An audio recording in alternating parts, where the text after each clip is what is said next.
You fairly new agent? I'm 4 year, a little over 4 years. Oh, okay. I don't think I've met you. I'm Scott. Scott, I'm Denise. Denise, nice to meet you. Yes. Are you fairly new or? 2 years, but 2 years? haven't done a whole lot. Yeah, I get it. I get it. Maybe questions A whole like, lot lately. what do contracts that we don't like, I didn't know it was gonna be so. Fine. I don't know. And he said he was gonna be It's before us. been a while. Yeah, it has been a while. Thank you. Hi. Oh, it's gonna be on, it's gonna. I did an appraisal class a couple years ago, I guess I didn't. I think we had all these screens, but it was on Zoom, and I didn't know it was on Zoom, there's like 5 people in here, so it's like, let's just have a conversation. And so we talked for, an hour. All of a sudden, It's probably the best coffee I ever had. someone says, someone online wants to ask a question, and I was like, what do you mean online? And they were like, "30 people," and I was like, man, I don't know what language. It's the new way, yeah, No, I don't remember these being in here either. I haven't been in this room in a while. in a long time. I think they've been up longer than we think, it's just seems like the way time is. Yeah, in the last couple of years, it's gonna hurt. Yeah. They've been here at least 2 years, because they've always been here and I came in. Okay, Oh, that's what I'm saying, is I think that Oh, longer than you think. I've been here in 2 years, I guess. Hi, Jana. Hello, How are you? Hello. Good. I am. Good drinking, okay? I don't know that I met you. I'm Scott. Hi, I'm Christy Flanagan. Christy. I'm on the complaints. Okay, nice to meet you. Nice to meet you. Are you newer into the office? We're over, I'm directionally challenged. So Okay. the third building back, top floor, Uh-huh. when they took Yeah, it over, and uh-huh, then our team moved in there. where and Republic their team Titles- moved- yes, yeah, you're over there. Yeah. Got it. Nice to meet you. Nice to meet you. Christy, I've not met you, but I did an open house for you about a year ago. You did for me? Uh-huh. For our team? Yeah, it was a house in McKinney. Oh, Next bedroom had its own suite upstairs. Like you go upstairs, you're So in we the kind of bedroom. split it a little It's bit. got stairs to like a living area upstairs. Oh, uh-huh. Yeah. Yes, it was on, it was McKinney, Okay, so Uh-huh. we're in and it that was in, Stonebrook Ranch. Okay. And that's it was like, yes, I know, and it backed up to like a nice little, like, kind of like a water flowing. And And I don't remember. Well, it was on a golf course, and it had a little bit of water. That was probably the only house I ever saw that had a master bedroom that had a loft over the master bedroom. And Texas, it. Right, and you can only go outside the deck, you can only go outside, yes. Yep. I remember very well, yes. I used to visualize my whole family and I. Yes. Y'all are a great spot. I'm Denise. Well. Nice to meet you. We made. Hi, Bob. About a month ago. I mean, you gave it to me like at 12, I was like, I'm driving, but yes, I just have some answers on my phone. Okay, thank you. How are you? Good, how are you? Hello, young lady. How are you? How are you? Here. Thank you. I was gonna print it out, but I was like, no, I know how I was gonna do that. Okay, so I am a nice seat away from everybody. You do what? I feel like, Why don't you sit on the end? you sure, I'm not Stop. worried about That's you. okay. This started, so just like I came back to big attempts, I have this, I don't know what it is. Oh, well, you know what? I think it's. I have coughing, so through Adam had Adam, that's not positive for the flu. I tested yesterday and it's flu day, no, not the flu, the COVID one, no, it's the flu. He was negative for COVID and positive for the flu. Okay. Oh, it sounded like. Yeah, last Thursday, he came during the night, he was sick. Today's his first day back. Nice. This wasn't switched to the same doctors. Yeah, right now. Yeah. All left. Yeah, you got all fantastic. I know. And you just have to. That's kind of where we are, Yep, Have you ever had it before? Nope. Wait. no, he had the flu. I know He had Scott has. COVID. You need some? I got it. Got it? Yep. Because we're dealing with realtors, they'll be coming in as we speak. I don't know how that is.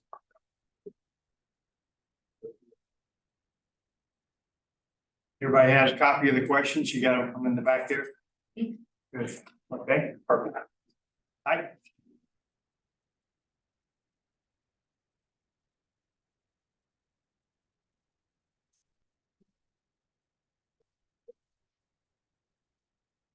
Yeah. Be sure and we've got some documents in the back that has the questions. It might be helpful for you to take a look at, see what we're gonna talk about.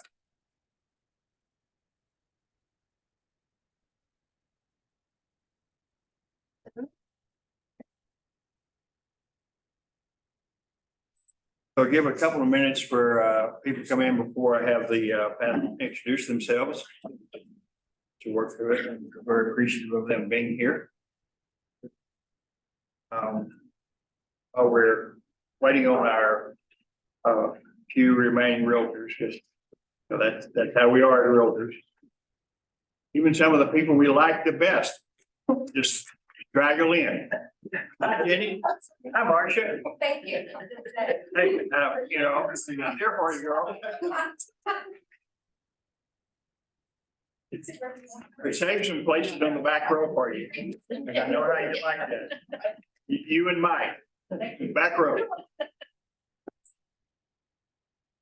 Well, we're going to get started. I know we still have some more coming in, but I'd like for the panel to introduce themselves and kind of give you a little bit of a sense of their history, their situation here, and why they have graciously agreed to share with us their strategies and their best practices on working with buyers on new homes. We'll just start with Patricia here. Go ahead.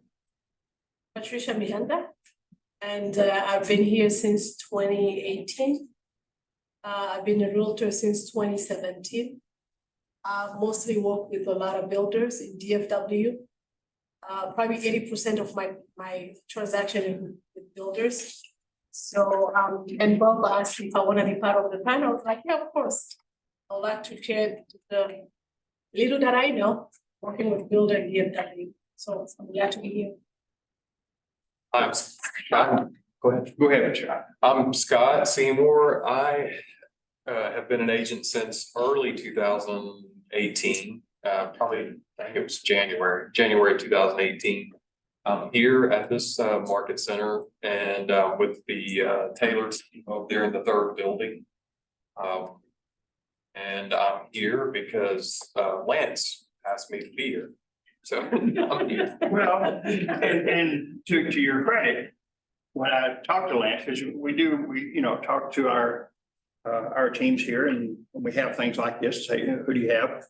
And I asked Lance, I said, so who do you have that would be a good person to sit on this panel and explain what? He said, well, that'd be Scott. So you've impressed him, so he's Fair enough. pretty good about that situation. So appreciate that. Chrissy? I'm Christy Flanagan. I am with the Kimberly Davis Group. I've been licensed since 2010. That's where I started here. And I've closed, I think my count is at 49 new construction homes in my years of doing business. I'm primarily a buyer's agent on our team. Great. And Bob asked me to be here. Well, and again, I had a conversation with Kim. We go through that process. I had talked to you previously about somebody on the panel, and I appreciate you taking the time to go on this. Sure. Dick? Nick Biggs, I'm on the DARE network. My 10-year anniversary will be. So what's the DARE network? What is that again? Remind me, who is that? Denton and Guam Real Estate Oh, yeah. Network. It's the program to get kids off drugs there. So yeah, 10 years, started off more as a listing agent for the first few years, and then changed things up and probably moved up 50-50 now. Buyers. Okay, perfect.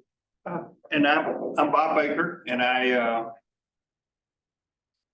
the managing broker here. I'm not the designated broker. I'm not the broker. That's Mike Brody, who's in the back row, sitting in next to my favorite seat, which is the very first one there. And the concept of what we're gonna deal with here is working with buyers who you've determined they'd like to buy a new home. We don't take one step back, but it's worth mentioning that as you first start working with a buyer, you'll go through some process because you may, when you first start with a buyer, it may not be immediate that they say, oh yeah, we want a new home. You just go through the process, qualify them, and you determine at some point in time that new home is the right thing.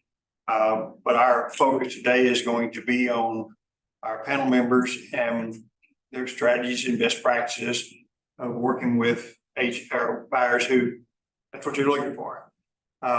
People have all kinds of different reasons, there are all kinds of myths dealing with new homes. I remember there was a lady who was determined, she said, I gotta have a new home. I gotta have a new home. I gotta have a home where there's a bathroom and nobody else has used it. I said, well, I hope you don't come down to there and watch what the workers do. That's my stuff going on there. It's kind of crazy. But it's, everybody has their own reason.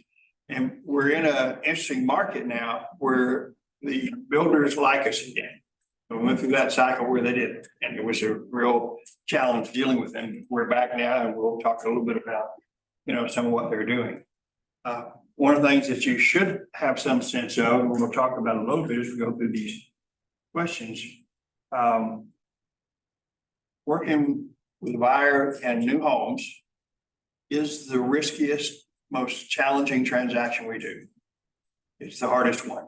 And it's the one with the most liability. Because we have no control over the other side. We're going to talk about some of the differences between having a buyer on an individual seller kind of thing versus a buyer on a builder thing. We'll talk a little bit about some of what's involved in dealing with that. The questions that we have here that you got copies of them are just meant to be a little bit of a suggestions and a guidelines, and intentionally a lot of latitude here for the panel members to expand on these based on their experiences and how they work through all this. We, as in all my classes, we encourage you to make comments, ask questions, stay focused with what we're doing. But be, unlike when you just have me in the class and you beat up on me, and that's just how that is. I understand that. But be respectful of our panel because they're here voluntarily agreeing to do this. And we greatly appreciate, doing it to work through it. So as we work through and deal with this, any questions before we get started and start having the panel members talk about these questions? Anything right off? Everybody says, wait, explain this to me one more time, Bob. We're good. Okay. We'll go ahead and start with Tricia. And we've got question one, and we're dealing with the situation about the difference between an individual seller and a builder. And we've got some points here to be considered. So Tricia, when you think about buyers, new home, builder kind of thing, and you look at some of these things, talk to us about how you go through that process and awareness and educate your buyer on, hey, this is different than buying from Joe down the street in a pre-owned home.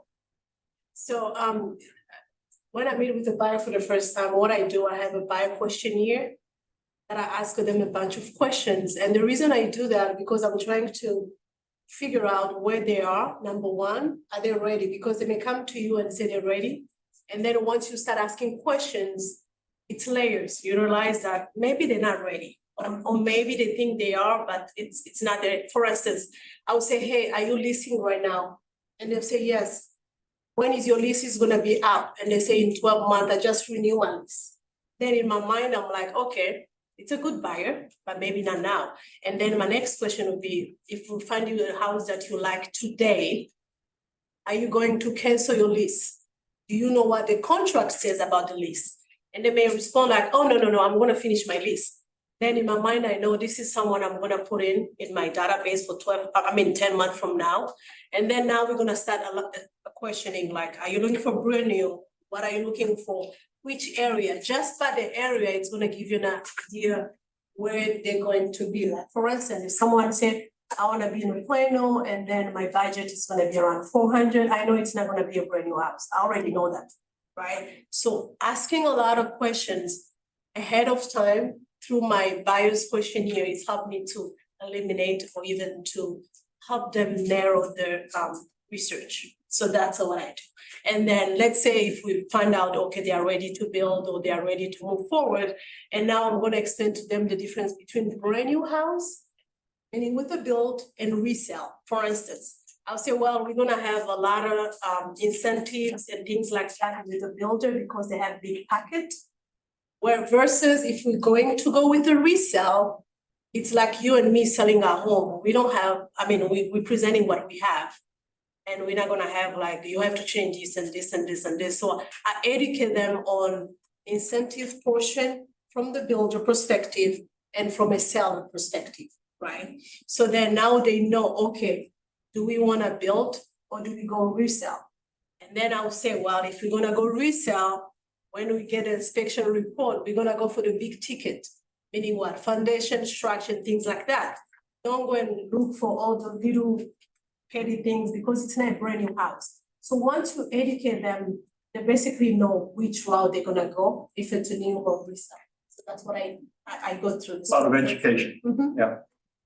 Got Yeah, so I kind of pretty much the same thing. I like to do mine with the using the MLS. I don't like go to like new build sites or whatever yet. But when if they mention to me that they're thinking that they want a new home, especially these days, I go to the MLS and I'll just filter for 2023 year built, 2022, 2023 year built, pull that up on the MLS map of the DFW area so that, and that way it's in front of them, they can see where the opportunities are because a lot, just like you say, many times they want to be in Frisco or Plano or McKinney or all the Allen, the central areas, which there's just not a lot of new build opportunities there.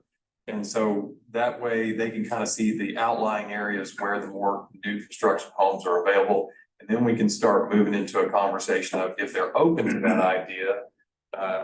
It's usually a decision-making process for them. They change their mind. No, we want to look more, we want to stay more in the central area, or they're okay to move out in order to get the new construction.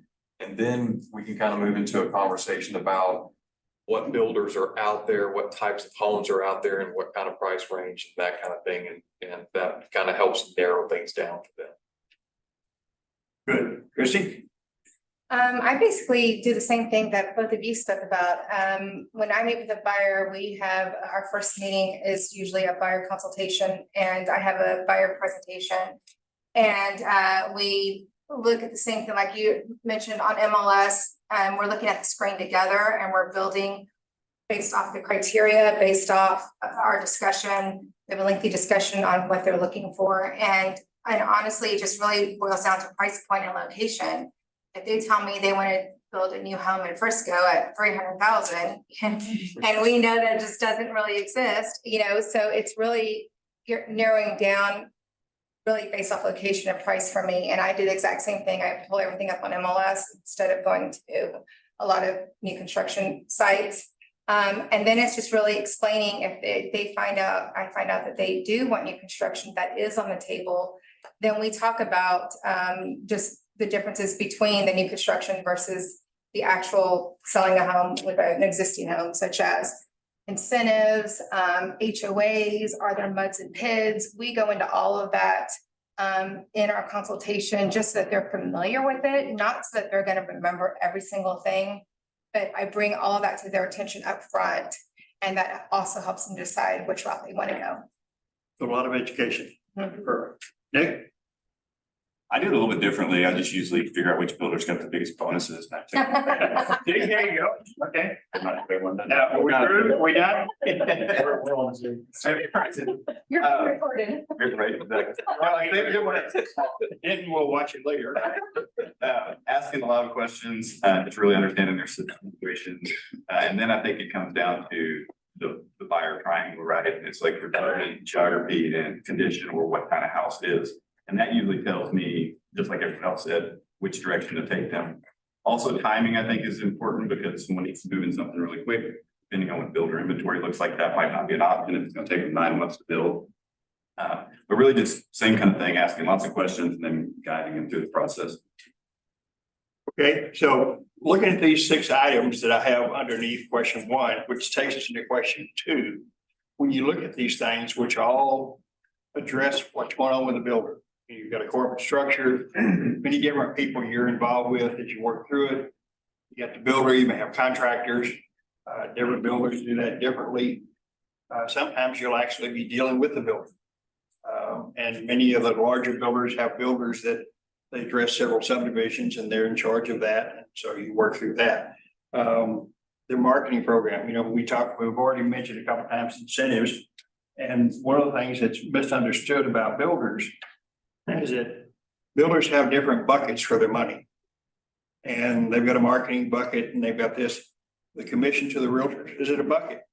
And has nothing to do with the price or anything like that, and although you occasionally will have a builder sales rep against the company policy, they'll tell the buyers, oh yeah, you come back without an agent, we'll cut your deal. That's against policy. We had one of those happen and happened to be with Highland Homes. And it's not their policy. And Highland Homes had to explain to the sales rep, if you ever do that again, and you can do it with somebody else. Because they do so it's not a factor, and yet it's a big myth. Buyers say, oh, if I don't have an agent, then I can cut a deal and everything will work out. And it's just not the case. So, the marketing dealing with all of that, and then the deal with the lender, Natalia, which is another question we deal with later. In the sense, if you'll use our lender, if you use our title company, I know you've got some techniques in dealing with that, Tricia. And then the salespeople. What are your challenges with salespeople when you're dealing with a buyer, representing them and builder? Is that some builders have salespeople who are great and are there for a long time. One of our agents, and he's actually now retiring from Bloomfield, is Chris Jackson. And he's been with Bloomfield for like 20 years. He's a really good sales rep. It's a little unusual to have a sales rep who has that kind of longevity with a builder, but that's an indication of him and of the builder. But in some other cases, you're working with a sales rep and you get the deal done, and next week you call them, they're gone. They're to another builder, something like that. So you've got to deal with that situation. When you've got a normal individual seller, that seller is who that seller is. That's who you're going to have throughout the whole thing. May not be the way. And then the whole decision-making process that you deal with, as you work with your buyer and you educate them, you'll need to know what's the decision-making process. You'll notice for many of the builders where they've got the signature says, not a binding contract until, then you've got to have the people up the line who will sign off on that. So if you're familiar with all that, is going to really make a difference. So any comments from the group here about those kinds of things as you work with your buyer, recognize and deal with the builder, you got these 6 things that come into play. Your buyer needs to know all those things are involved, don't they? So you'll kind of go, and several of you mentioned the educational process you go through. You can make sure that they're good on any extra comments you want to make about. On that first part when you were talking about, so the way we talk to our buyers when it comes to like, why do you need an agent if it's new construction? Just that, we just say, listen, we're getting paid out of a marketing budget. The builder wants to keep prices high because they want their comps to stay high. So they're not trying to sell it for a lower price and then hurts their other sales. So it's not coming off your price. It's not getting you a better price by not having an agent. And I only come across that. I'm surprised it was Highland Homes. Yeah. They're typically the best to work with. But what I'm saying is they told the sales rep, we don't do that. They don't do it. I mean, that sales rep Right. was not gonna be history because the sales rep to make a sale said that. Right. And Highland Home said, no, that's not who we are and that's not how we do that. Yeah, no, I'm not surprised that they acted like that. I was Yeah. just surprised the salesperson up front because Yeah. they're typically pretty Good good. job. And then corporate structure, like the only thing I'll add to that is it's a little different depending on if it's like a mom and pop builder, versus maybe a privately owned company versus a publicly traded company. I've seen lots of differences with that. Seems like when you get to the bigger ones, it's a little bit more of a standard process and they all have their own culture and whatnot. But let's say you're working with a small builder, you're gonna have to be a lot more involved. A lot of times those are using the Trek contract, so. Yeah, they do. That one goes. Yeah. But then you really got to get into like how their warranty works and just all those deals. And they don't tend, kind of like a for sale by owner, I think about it, like they don't always seem to play by the rules. So. Anything else on this? Mr. I actually have a story with Highland Homes and a Only buyer. talk about builders if it's good. It's good. This is actually really good. Yeah, this is really good. I had a relocating buyer from California and we had a consultation and the spouse worked for KB Homes out in California. And we had a consultation, they signed my buyer's rep, and I, of course, had correspondence back and forth along with phone calls. They wanted to come in and see new construction, so I took them out to a Highland, an area kind of near Arrowbrook, out in Aubrey area. And we saw different lots, different homes, spec homes versus building homes. And so that was like in October. They come back in December because they're still waiting for job opportunities, something that was going on with a job. But later on, I find out after following up with them that they wrote a contract with Highland Homes in the same exact neighborhood that I took them, and that I wasn't on the contract.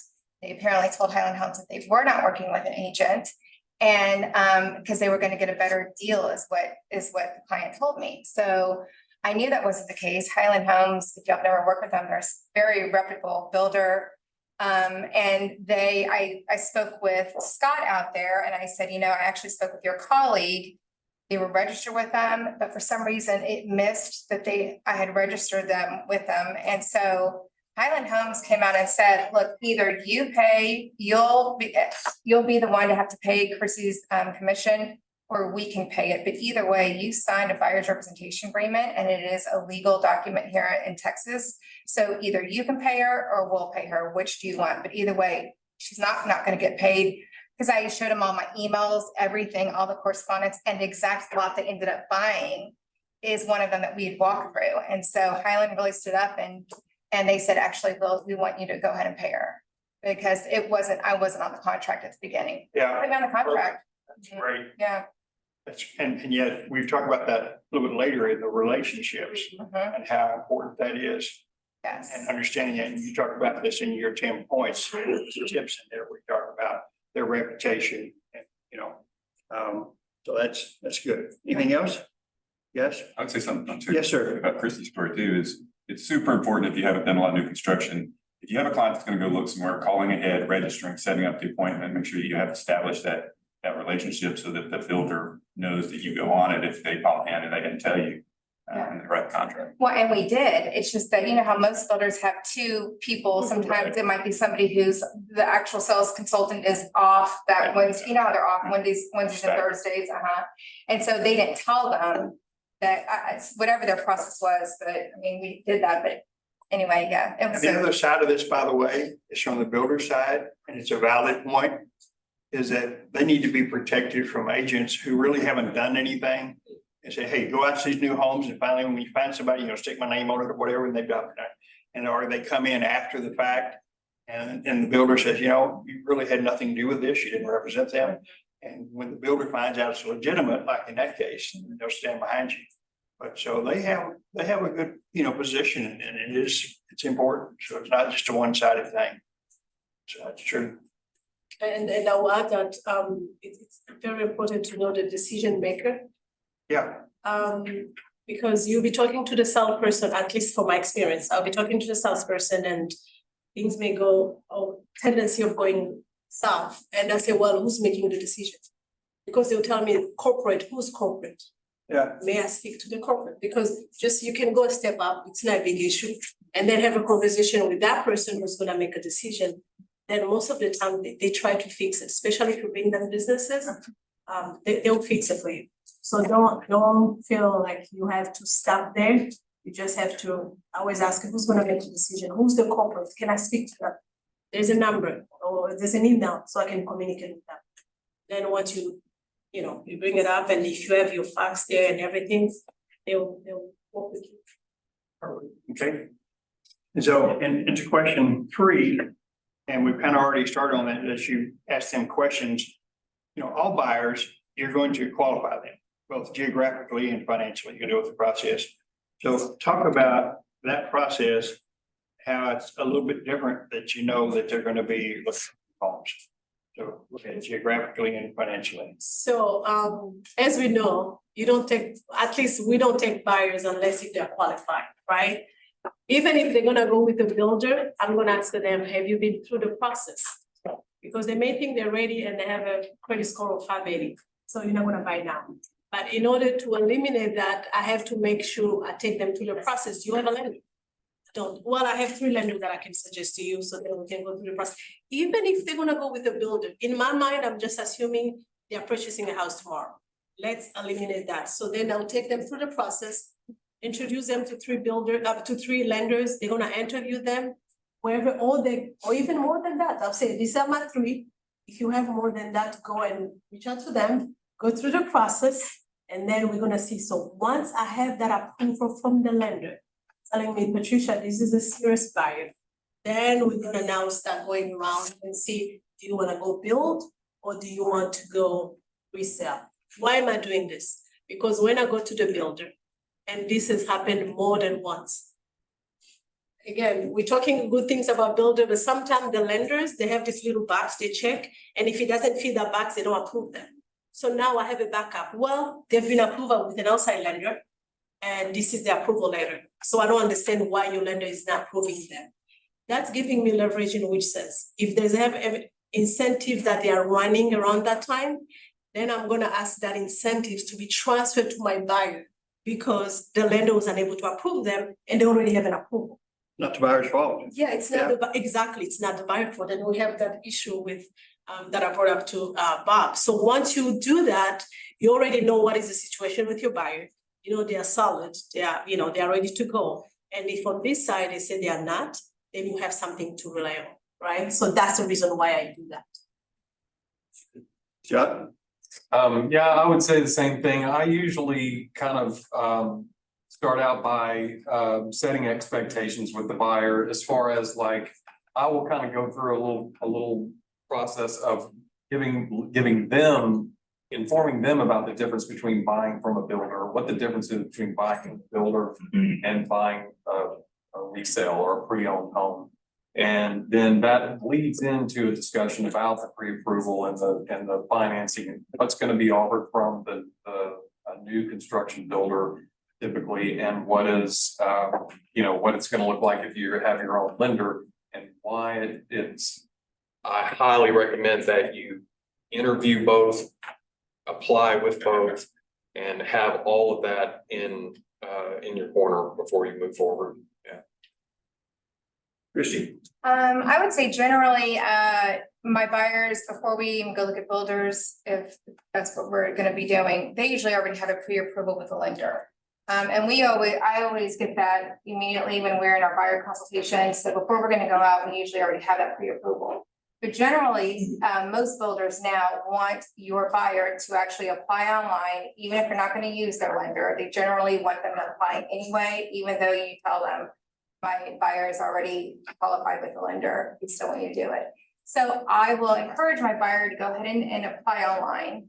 And once the lender, the builder's lender comes back with you're pre-approved and here's the incentives and here's the rate, then I encourage them to take that letter or that pre-approval and take it to their already pre-approved lender and compare apples to apples to make sure their rate versus this rate. And a lot of times too, the existing lender can sometimes match what they're giving them as an incentive. Yeah. But to me, I encourage them to do that so that way everything's in writing and the existing lender can see whether or not they can match. And a lot of times, I had a buyer earlier this year with new build. Of course, the builder said, we can give you X amount towards closing costs. We're gonna give you this great rate. And when she took it back to her lender, more times than none, usually you're gonna pay for that low rate on the back end somewhere in in the pre-approval with the builder's lender. But that way, if it's already in writing and they take it to their lender, they're able to compare apples to apples. Yeah, perfect. Nick? That was perfect. That's exactly what I did. Yeah. So you did it. Not really. Must be good. Well, because the incentives are coming from somewhere. I mean, Oh, yeah. They're not, it's not just free money. I mean, the incentives. Pay come for from it somehow. somewhere. Absolutely. Yeah. Always do. You work through it. Now, that's the financial side, which is, we're all well familiar, we're all really key on that. How about the geographical side? Because, your knowledge of builders and what you've determined, here's the price range, here's what they qualify for.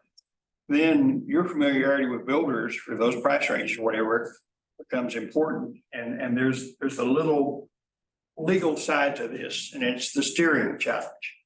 is that as you determine areas that you're going to take your buyer, there needs to be a basis for it. And, you know, and in fact, it's one of the reasons that Trek now requires you to keep copies for 4 years of all offers. You've written, even offers that don't become contracts. So that later if something pops up, they say, well, how come they didn't show me that neighborhood? Well, here's the documentation. Here's what it is. So geographically, and we'll go and start with you, Nick, and we'll come back down. Geographically, what do you do with buyers once you determine some of the basic first things in deciding, you know, here's that category of builders? Because one of the things you have to do at some point in time is begin to filter down this list of about 300, you know, builders in this area. So I find it's, you kind of have one of two types of buyers, ones that are tied, have some sort of tie to a geographic area, whether it be a school district, whether it be work, proximity, you know, commute. Or, I mean, you definitely get the people that are like, I don't really care, I just want a new house and I want it to be, you know, these kind of parameters.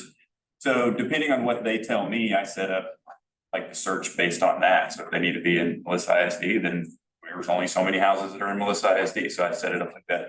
If they give me like a wide variety, they're like, I don't just, you know, this area, a lot of times I'll get them to draw, I'll print out a map and I get them to draw on it, like the search grid, and then I match that in MLS. I'm basically just doing exactly what it is. And then it's a fact finding mission, like, okay, what builders are in that area? If we're doing new construction, what builders are in that area? Do they price point, you know, and then reputation. I think everyone that's had a new constructed client, the first thing they ask, who's your favorite builder? You know, so steer them, you should use that word. Educate them on different builders and what they offer, experience with them. And I know we kind of touch on this in later questions, but this is a good time. How do you know which builders are in an area? You drive the streets, you pull up ads. How do you know? Oh, There's not all builders are in MLS. New home source is good. Okay, okay. And if you go to those areas, I mean, just driving around and being in the market a lot of times. Yeah. Okay. Yeah. So back onto our question about geographically. I find usually, which you typically find in the consultation, most of the time, buyers are either gonna base their location either on commute to work and the distance that they do or don't wanna drive, or schools. Maybe they have kids in schools, or they know that the most homes that appreciate are usually in good school rating areas. So to me, it's either one or the other, and based off that, is how I figure out location of builders, and basically do the same thing. I mean, I just really go through MLS and pull up, you know, 22 new builds in that area based again around their price point. And then and then what I also look at are the solds in that neighborhood too, to see what all builders sold in that neighborhood. But then of course going to New Home Source, once I narrow down the builders, going on their websites to see what they have as, if they don't have the time frame to build, what do they have as far as spec homes or quick new move-ins. But I mean, that's pretty much how I do it. Sure. Yeah, I would agree. Pretty much the same thing. I try to hone it down by asking questions, and I mean, and typically, just like she said, I mean, it comes down to either one, they need to be close by their place of business or place of work, or it's school is important, or it's amenities. Just they a lot with so many people working from home now. You know, a lot of here lately, over the last couple of years, it's been more about, you know, we need 2 offices in the house, or at least 1 office and a extra bedroom, something like that. And so just asking questions and getting what their priority is kind of helps you figure out the location. And then once you know that, then you can kind of find the new construction opportunities in that location or in those locations. And then from there, you can kind of go into the whole, you know, what kind of new construction is available in that area that they like, what they're interested in. Good. Good. Same thing that they all say. I really don't have anything to add. I just do exactly, ask them a lot of questions, because when they come to you, they know what they're looking for. And once you understand that, and it's just a matchmaking. Kind of. And I think you learn too, as you're showing your buyer, you know what they are looking for after just taking them out I had relocating buyers this past weekend and from Chicago, and all we talked about was new construction. They wanted the multi-gen product. I'm sure you guys get that all the time. And it's a lady who's being relocated with her company, and her parents are older. And they were selling their condos and their high rises in Chicago to move down together. And they wanted a multi-gen. So all day Saturday, we looked at multi-gen products on Saturday, and just actually hearing the questions or the comments from feedback on whatever home we were looking at. When your buyer starts saying something like, okay, well, is this a good pool size? When he starts looking at the yard, if a pool would fit in there, well, that's a clue to think, okay, well, we look at existing with already a pool. Maybe that's newer product, maybe that might be something, because the two builders that were looking at multi-gen, they didn't really love the layout. She works in a flower mound, she'll be working in a flower mound. We were in Salina, but they knew that Salina was an up and coming area. So we knew we were gonna land in one of the two areas. But they ended up writing a contract on a $750,000 existing home with a pool and a flower mound, as opposed to, and a lot of that is also because when you start letting the salesperson talk about this area is in a mud, and these are, even though you take them and show them the amenities of the neighborhood, sometimes it's what's the most important thing to your buyer. Is it amenities, or is paying a mud on top of the actual price of the home? And oh, by the way, the gas that it's gonna take to commute to Flower Mound. It's reading the buyer during the whole process and listening to what they said at the beginning, and then paying attention to their body language and what their comments are when they're actually showing them as well. So you educate them and they educate themselves. They're Absolutely. seeing the amenities and they're seeing what happens. Then you literally can almost watch them make adjustments as they go from one house to another. Well, and especially I always, when I walk through, I don't take them to, you know how salespeople will say, we'll leave the door open, you could go show them the finished product, or if it's like already completed or only needs like a couple more, months. I don't ever do that. I always bring my buyer to the salesperson, I make that appointment and I introduce them, and we go over. Talk to me about the structural warranties, even though I know it's usually 10, 2 and 1. I let the salesperson do all of that so that they can see. I ask them, so tell me about your muds or bids, do you have it out here? And I sort of lead that so they can hear the actual salesperson talk about everything. And now let's go drive by and look at the amenities, and they make their own decision based off of all the information that is. But it's a well-informed decision. Yes.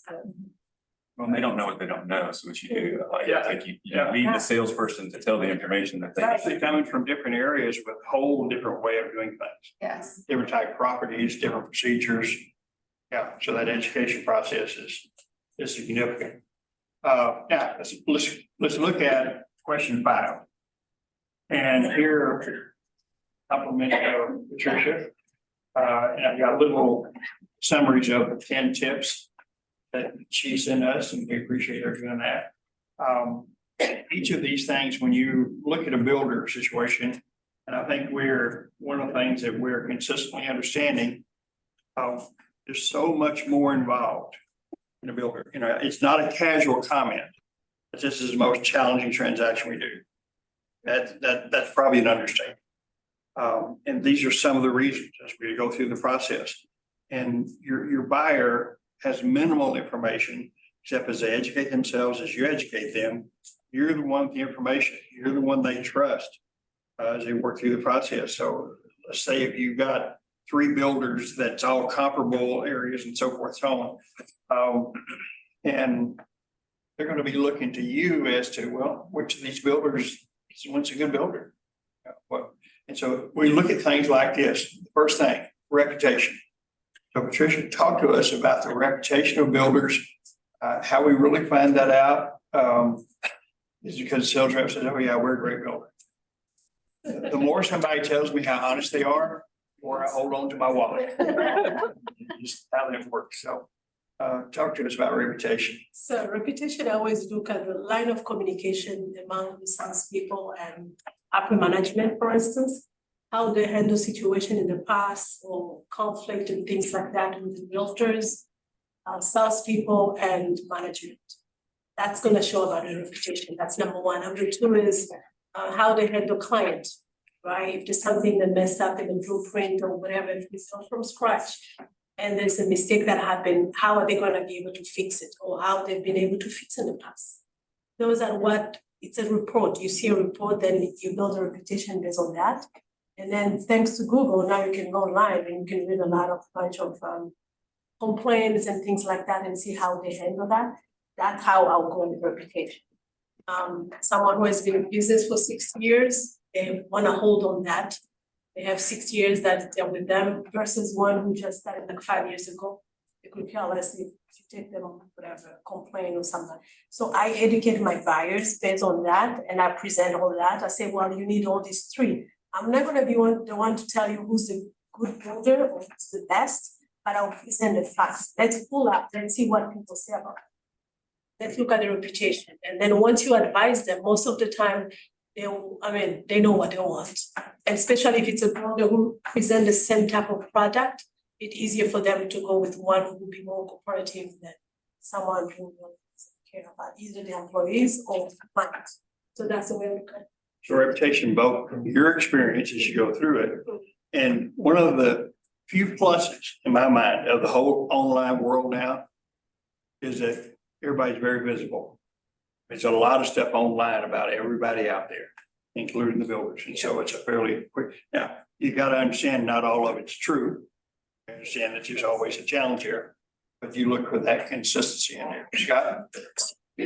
Typically, I kind of already by through asking them questions again, I have some idea of what it is that they're looking for in the construction, what they're looking for in the home.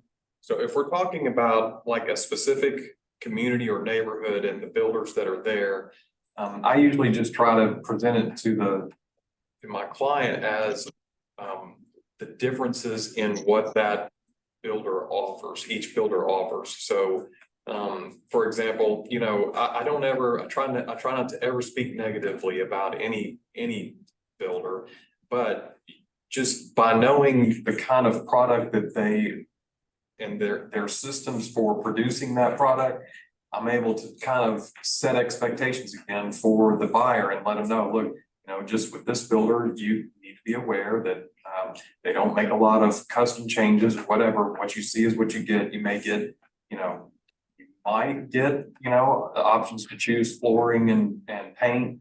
On some of them, you may not with that one. And then, the other one may have a little different presentation than that. And then as far as their service, as far as warranties and build time and things like that, how they differ, and then kind of let the buyers do their own choosing from there. That's kind of how I do it. Because in the whole reputation thing, and it's one of the risk things, is that we're trusting them. That what they say they're doing, what they say they'll do, is in fact what they do. And it's just no way to control that. Yeah. Christy? So I have a new home designation that I got years ago. And one of the things in the class that I remember them saying is, always be the source to the source.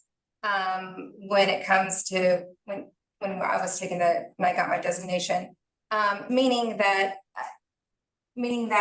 your buyers are gonna look to you for who's the better builder, and they're gonna ask you, be the source to the source, meaning, yes, go on Google and look at some reviews and let them do a little bit of homework so that they don't come back and say, well, you told me this builder I needed to choose.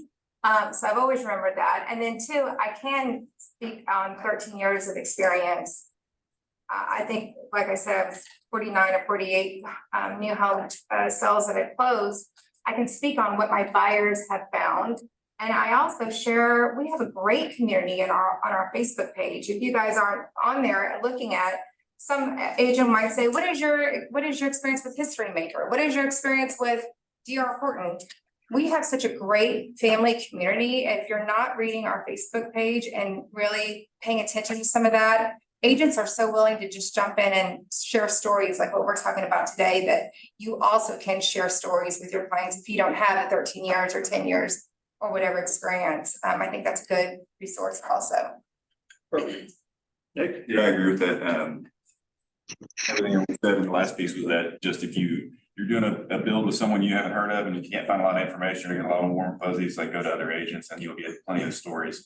The one thing that worries me a little bit about the online reviews is that with everything, it seems like you get the people who have a negative experience are more likely to be doing reviews than the positives. Sometimes I've had to talk to my clients about that and they're like, well, every single builder that we looked at has negative reviews. I'm like, well, every single car out there has negative reviews and whatnot. Now let's go sit down with them and talk to them and really kick the tires, so to speak. But yeah, and I usually do the same thing as far as like, I don't tell them like, hey, this is the best builder you need to go with, but I tell them a story about like, okay, I've had 3 clients with them this past year. Here's the experience we had. And then finally would be, I feel like a lot of what it comes down to with the vast majority of builders kind of in the middle is like style, like what style fits them or what do they offer that, every house looks different or whatnot. And so I tell them a lot of times, let's go look at all 3 of these and the right path's gonna eliminate itself. You're gonna be like, you're gonna gravitate towards this kind of style versus this kind of style. Yeah. Which all this kind of gets into the next point about their inventory. Specs versus the build jobs, things of that nature. So as you work through the process, this is gonna come back to your client, to the buyer, and their timing issue. But they've got the time to work through the process. What do you see as a typical time frame for most of your, what I'll quote unquote, volume builders? As far as from around 3 months, 6 months, year, what are you talking, what do you guys see? Seeing 10 months. 8, I was gonna say 8, average 8 months. Okay. Depending on Where the that size. 10-month Yeah. situation now, yeah. Especially when you start looking like towards this last 2 quarters of the year, when you start to get into winter months, that last quarter. No matter what they tell you, always think it's gonna be a month or 2 months later because. Sure. Yeah. Besides the supply issues, it's just also weather related. Sure. And kind of depending on the municipality, sometimes like the code process, like if you're down in Dallas. And so I always like to ask the question, like when I say, how long does it take for you to build a house? And they say 6 months. And I'm like, was that 6 months from the time we You get the contract permit. or from the time that like you break ground or, and they're like, well, no, that's after we get the permits. And sometimes, Yeah. I mean, I've sat around for months and months and months. Waiting for the Waiting. permits, right? Yeah. Right. It's true. Yeah. Okay, let's get to pricing. Understanding the pricing of particular builders, because they'll all have, there'll be some common elements, but they'll all have their way of doing it. And your ability to look past the surface and say, yeah, well, that's the price. Well, 2 years ago, that was the price. Today, not so much. So how do you deal, Patricia? How do you work through the pricing structure and including incentives and all those things? When I'm working with my buyers, I always try to explain to them, especially if we're going with a new build from scratch. Now, say this is the base price. And this is, your final price is gonna be after you do. If this is a builder who does upgrades and things like that, I have to educate them ahead of time, like, listen, when they say base price, it's not gonna be your final price.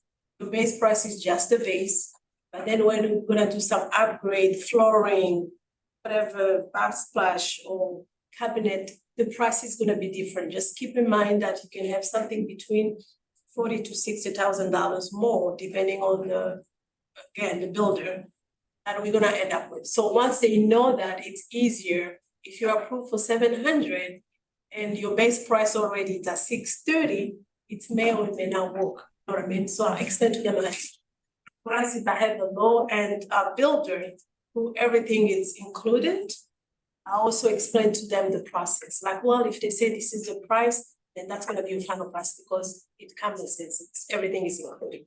So once they know that, it's easier for them and also they become more aware, even when they're doing some selections, because they know it's gonna add up to them. So that's how I address the price.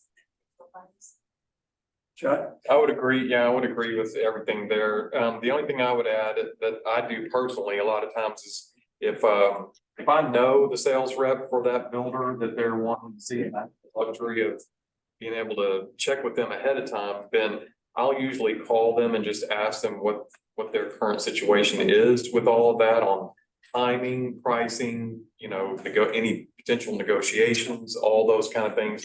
Try to have all of that set up before I actually go in there with the client. If I don't know, the sales rep and I'm not real familiar with the builder and the client really wants to go out there and take a look. I will, a lot of times I'll drive out there myself ahead of time and meet with the person. And just sit down and have a conversation with them. So we're looking at each other and get to know each other. And then just kind of get all of that information together ahead of time so that, I'm giving that, an accurate expectation, setting an accurate expectation for the buyer before we go. Scott, when you do that, don't you find that the sales rep now understands he's talking to somebody who knows the system? He understands how things work, and so he's more likely, to be honest with you, to work through. Yes, and also, establishing a relationship, not just in case we, do a deal for this client with that sales rep, but also for future. Yeah. Christie? I would agree. I think also it's important to add, when you go to a builder and you've worked with Highland 5 times or whatever, they already have you in the systems. They already know that you're experienced. They already know that you closed several, so they know if you're sort of wet behind the ears or not, in my opinion. But no matter what, whatever they say the price is, I always will go back and pull comps around the area and kind of see what has sold. And sometimes I've actually have come in, because no matter what the salesperson says, corporate is the one that makes the decision, not that salesperson. And so when they write the contract, or when you're ready to have your buyers ready to make an offer, and if they want to come in lower based off comps or whatever that we discussed, if sometimes I've had salespeople say, well, I don't know if corporate's going to take this, but I'll go ahead and submit it. And then I'll get a phone call later and they'll say, you know what? Corporate took it. So don't just take the salesperson's word for it. And when they say, this is the price, we can't go any lower. If you're pulling comps and you see that there's been a sold in that's the same floor plan by the same builder, not a different builder in the community. But if you see that, then it is your fiduciary to try to help your buyers keep more money in their pocket. So I have had them read offers before and we have one. So I would just say pull the comps is what I do. Yeah. Hey, For sure. To Patricia's point, because there's the disparity between base price and final price, depending on what you do at the design center, I typically ask the salesperson to give me an average of like what people are typically spending, and then pull up one of those spec sheets, say, okay, for $40,000 more, hardwoods, grant, whatever it may be, so that they can kind of understand that, so we don't get in a situation where you're under contract and then you go over your budget. So I think that that's pretty helpful. And then definitely pull comps. And to Scott's point, it's amazing what they'll give up to you if you just ask them. Like if you don't ask, hey, do we got any movement on price here? What are you seeing? Right. That kind of deal. Or hey, what kind of other incentives can we do? Yeah. Hey, can we use this incentive if we use our own lender? Like if you don't ask that, then the answer is always going to be, they can't answer, but it's amazing what they'll tell you. Yeah. And building rapport with that salesperson, just like with the co-broke agent on a resale property, like if you get in good rapport with that person and they like you, they want to sell a house too. And so I think that could be helpful. I will say too, if we're talking about actually building from ground up, not like a spec home, I've actually gone, I always tell my buyers, don't go to the design center alone. I've actually gone with them before to help keep them in budget. Yeah. A lot of times they have the design center in their little model home in their garage, but sometimes they're off site. And so I've actually gone with some of my buyers before to help them to kind of stay in budget. There's different grades of countertops or different grades of doors or different grade, whatever. And so I've actually gone with them before, but Well, That's okay, always so something you I'll can't say to that point right there, that the other piece is kind of a self-help, in my mind, kind of self-centered aspect is, if you do that, because you have to remember, especially if they're first-time home buyers, or Right. this is their first new construction home, they're excited, right? Once they've got the contract and they're rolling and they get to go to the design center and pick their stuff out, that's a good feeling. That's a good day, right? And so if you can be a part of that and be there with them personally and, whatever, it's the experience. yeah, then they get to carry that with them and tell other people about it and all those things. So Right. that's a good thing. Well, because sometimes too, they may ask you, I mean, I don't think it was a doorknob, for example, but similar. If they ask you, hey, is this doorknob really gonna add more value than this doorknob? And you know this doorknob is gonna be, X amount of dollars more, and you know they're in a finite budget, they look to you for some of that. Say, You can is it help worth them. it? Right, it's worth it, yeah. So this brings to a value situation on upgrades. Are you finding that most builders are having them pay for the upgrades? I mean, that literally upfront, You think percentage? Okay, yeah. the dollar amount. I mean, the history with builders is if you're gonna do an upgrade of flooring, for example, and there's a $30,000 difference, you gotta pay that. Because if the deal falls apart, the builder's not gonna be able to get that money. And so this takes to education to the client. You really want this, you need to know you're not adding this to add value to the house, you're adding it because you want this thing. Whatever it is, you're gonna get a benefit from that thing. Benefit will likely be the market's not gonna pay you for that as you work through the process. So are you finding that to be the case as you educate them? Because when they get out and especially the buyers who have money, when they get that design center, they go nuts. Oh, yeah, I didn't, would you get that? Oh, yeah, we want one of those. Yeah. Okay. We went way too nuts. Yeah, believe me. They gotta work. Yeah, I think it's just each builder does a little bit different. A lot of them, Tricia should probably talk about this more. You have a $30,000 at the design center and you don't have to put any more down for that, but you go over that, then 50% of the overage, you have to put in the kitty, so to speak. Yeah. And one thing before I forget, talking about price that I learned from a salesperson at a model home. If you do submit an offer, you're typically going to send an email to the salesperson with what you're offering, and then they're going to take it up to the next level. Always put in there that they're also looking at a competitor's home, either in that neighborhood or a close by neighborhood. If that's true. But they are, because you showed them. Okay. Everybody pick that, if that is true, don't be playing games with me. I don't want the phone call. Because, because we've got agents out there who just use that as a sense of urgency. Doing that. Don't. Have a lot of call. What's the question? Yes. You said when you submit an offer that's lower because you looked at the comps, and sometimes they take it, sometimes they don't take it. Mhm. Do they come back and negotiate with you, or do they just say, no, submit another offer? No, they can't. I mean, negotiate, and maybe they might say something like, well, you have $10,000 that you can use towards to buy the rate down, or you can use it towards the closing costs. Like, they might come back and say something like that, but usually they'll come back and say corporate has said, no, this is our final, whatever. Okay. But I always like to push the envelope, and if he comes back and says, well, nope, this is what we can go, then I'll say something like, well, can we throw in some blinds? Can we throw in something Okay. to give my buyer some sort of feel, yeah, it's the win, it's something. And usually they do, they will throw something in depending on what your buyer wants. I Yeah. have a situation yesterday. We went to see the house, it was 5,000 more.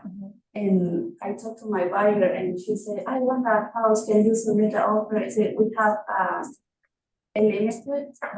And she said, okay, so can you ask the seller if we can pay them cash? And I said, I don't think so, I need to talk to the lender. You need to talk, and I need to talk to the lender if they can approve you with more money. So then the seller sent me an email and asking me if the buyer were interested in the house, and I say yes. But they just have they are waiting to be approved with more money, and he said, I think we can take the offer. Yeah.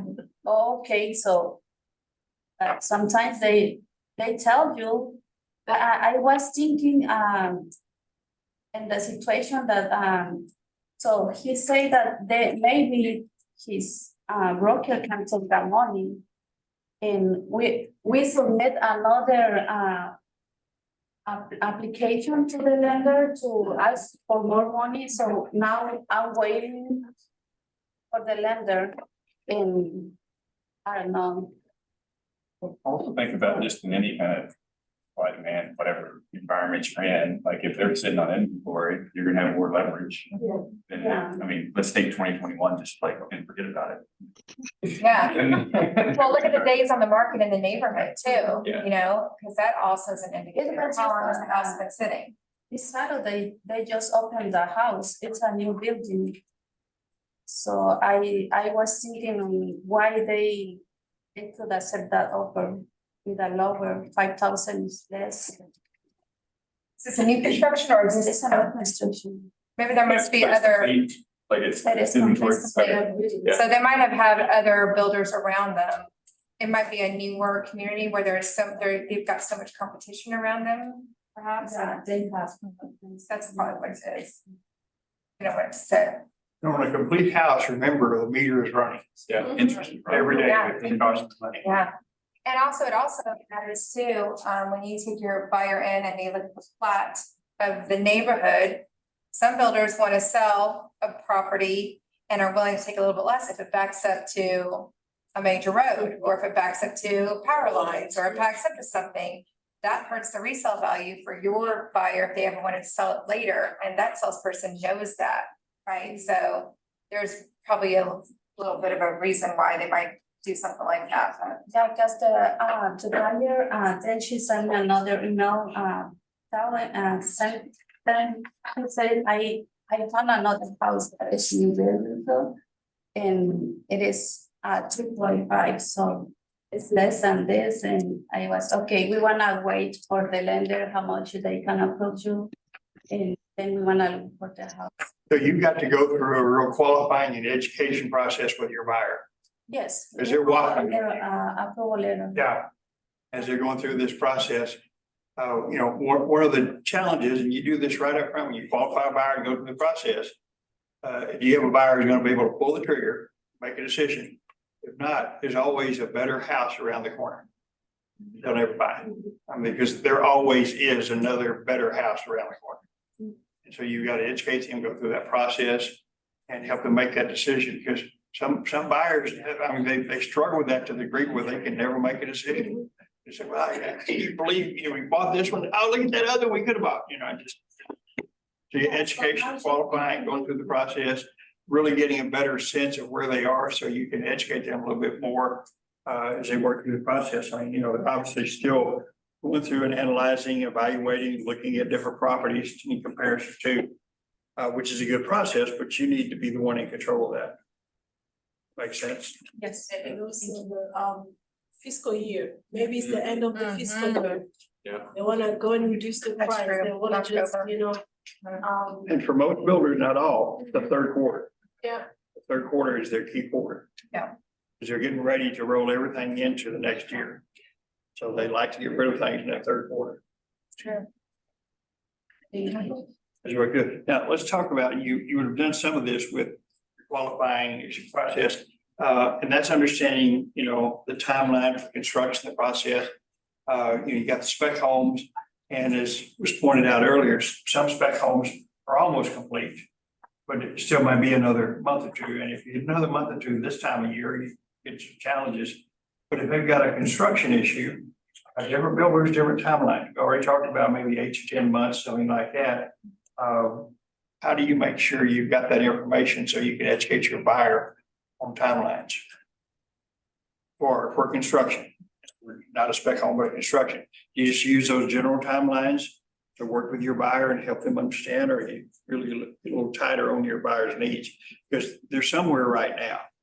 They're living somewhere right now. So they've got reasons why 6 months, 8 months, 10 months, whatever is good for them. So I wanna know what like the buyer's constraints are up front, like what do I have to work with? And then, because some people even that say they're in a lease, but they're already talking to the landlord and they go month to month or as long as they need. So I would just wanna know my constraints, and then I can figure out how to make the search fall within those. And then as far as starting out saying, yeah, new construction, this size house, you're looking at 6 to 8 months, whatever. But then once you kind of find that neighborhood to the builders, then just asking them directly, like ground up, what's this gonna take, you know, plus or minus 30 days, or this house, looks about halfway done, what is the August completion, September completion? You know, are you running behind, you're running ahead of schedule, and then pass them on that information is. I was gonna say that facilitating communication between the builder and the buyer. Yeah. So talk to me about that communication from the point where they start the construction to completion with you, with your buyer, and with whoever is at the builder that's gonna have that information. How do you go through that process? Well, I know for me, videos, right, to see, are they really on par with what they're saying? If they say it's gonna be an October close, and we know we've had a bunch of rain, which, yeah, but I'm just saying, like, if rain has been a factor, or, you know, or there's been some sort of, I don't know, labor factor or whatever, and you see that it's in the framing stage, but it's supposed to be in the, you know, in further along, it's supposed to be in like the sheet rock, whatever. Like you can kind of know, and educating and letting especially if they're out of state, sending them those videos and saying, hey, here's the process now. And if you know it looks like it's slowing down, be in communication with that sales rep and his contractor and saying, hey, what's going on? Does this look like this is going to be Find out if they slowing? just change contractors Right. or just change builders or just. Right, but just ask the question if you Yeah. realize that. How often do you video? I would say, usually at least once a week. Okay. But more importantly, we know we've had like a hailstorm, and it's just depending on the stage of of the construction. I go out there anyway, just in case. See if everything's still, you know, looks like it's standing. Is there anything wet that maybe there really hasn't been on? I look at all of that. Man, you're a good agent. And see if they've actually put the correct brick on it. Yes. Yes. That's something that doesn't happen. But I would, you know, the timing can be critical for some people. If people are coming in from out of state, or if they're in a lease, you know, it can be critical. So if there is construction involved, it's not a ready now, moving home. Even if it's just 2 months, but mostly if the buyer is building from the ground up, I think it's, you know, it's on us. I think it's our job to make sure that we're very clear, and that the buyer is very clear on what are the situations where the buyer can get their earnest money back or their down payment back if something's not working out. So if it could be that way, if it starts to become a timing issue, it's our job to set the right expectations up front with regard to earnest money and, you know, there being a protracted construction and how that might impact the buyer's timeline and so forth. I always try to do that, you know, early on and up front, so that everybody's on the same page as to what might happen if the timing gets off because of supply issues or whatever, you know, weather, you know, whatever the case may be.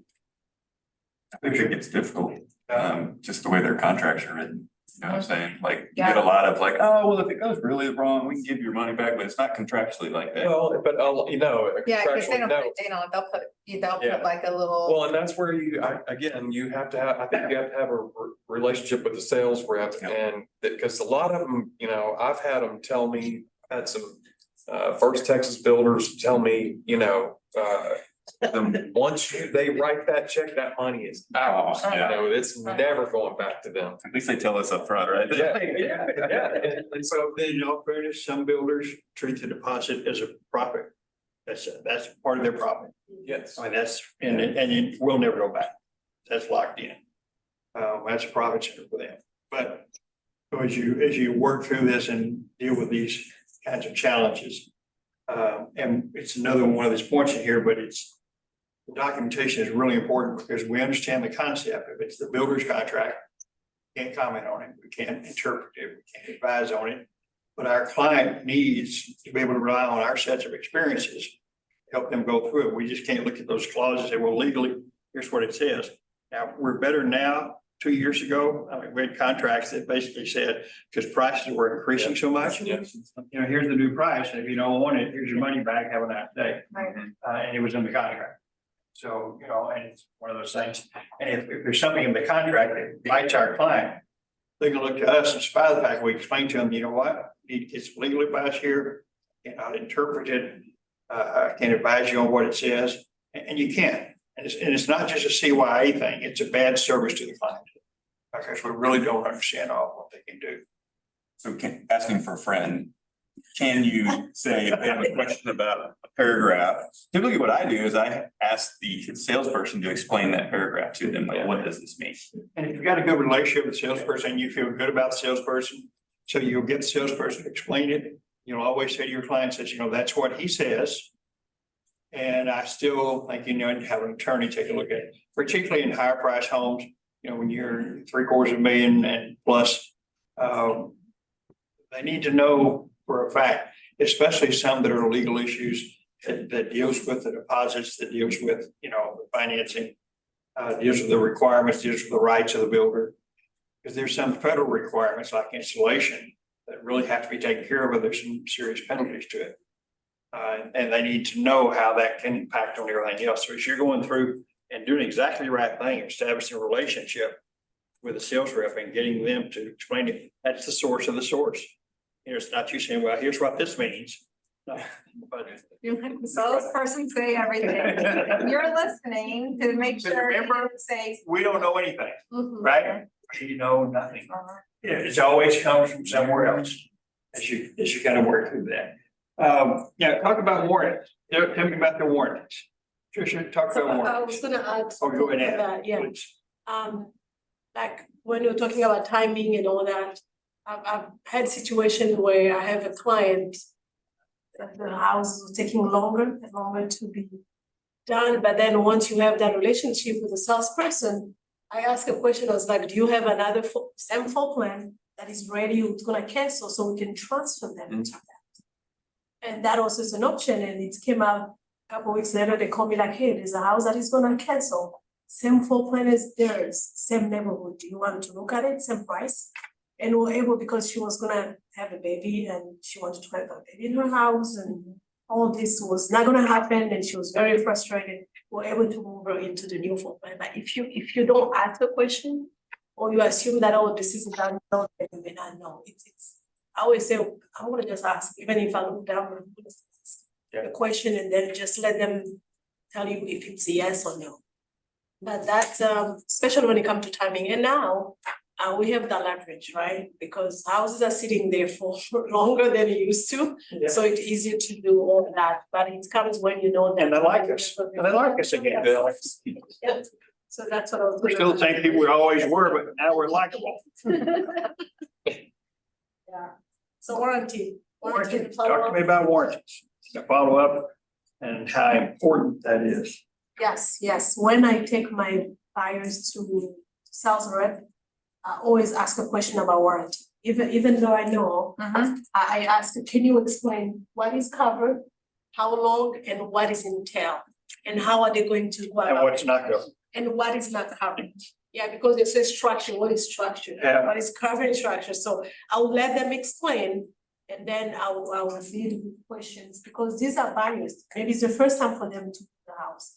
And I've been through this process, we've been through process multiple times, so I know what type of question to ask, like, oh, what is covered, what is not covered? What do you mean by structure? What do you mean by everything within a house 2 years, or AC and heater, what is that? And then let them explain, and then your buyers also help them to understand.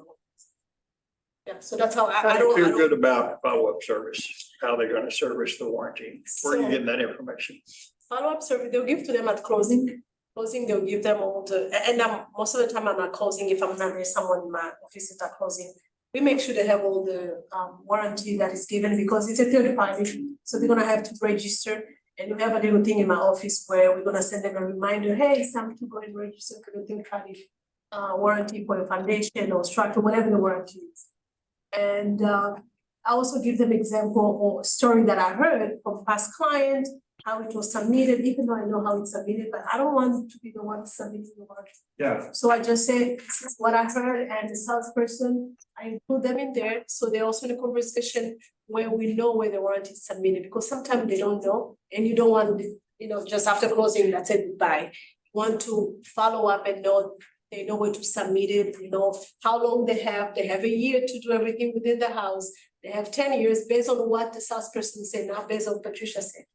I always insist on that, and once we clear on that, they're pretty much self-sufficient. Good. Yeah.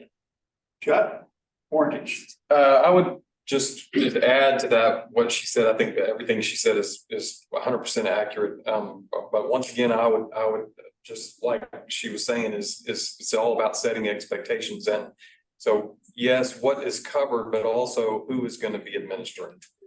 Because in that first year that they're going to use it, everybody does, they're going to use it. So who are they going to be dealing with? And sometimes it is a third party, sometimes it is the builder themselves for the first year.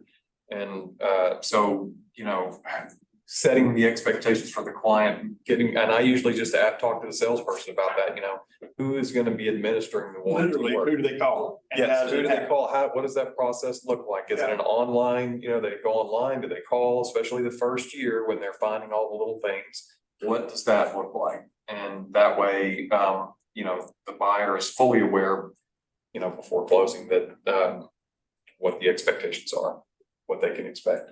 I mean, it's pretty much the same. I mean, usually at closing, when you're closing new construction, the closer that represents D.R. Horton or whoever will say, here is the person that you call for any warranty, and they circle it or highlight it or whatever. So they already pretty much know. But what I found interesting, and I always let the salespeople tell them about the warranties, even though they're usually standard, although Toll Brothers this past weekend, they mentioned that their roof, it used to be 10 years, is now dropped to 6 years. And I was like, I'm sorry, what? And they're saying that they were changing their, he said, this is a guy from Toll Brothers, said that eventually they're all gonna be changing from a 10-year roof now to a 6-year.